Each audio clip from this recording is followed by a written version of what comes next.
استفسار بسيط كده يا جماعه قبل الماتش، بس ما حدش يزعل.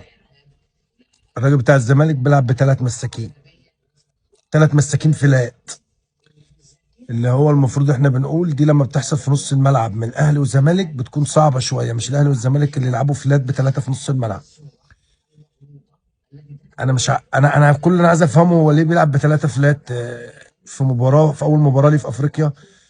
بتلعب فرقه قويه بس الثلاثه في الخط اللي ورا فلات. لا انا بفضل ان الثلاثه الفلات عندك يكونوا في الديفندرات، الثلاث ديفندرات. بصراحه انا مش متفائل. عمر جابر مبتدي المباراه كباك يمين، يعني مش عايز اتكلم عليها كتير، بس دي مقبوله نوعا ما. هو الراجل في الاول وفي الاخر لعيب كبير ويكون موفق، ممكن يكون موفق في المباراه، ممكن يكون موفق. بس ان انت بتلعب بثلاث مساكين دي غريبه بصراحه. عايز اشوف راي الزملكاويه.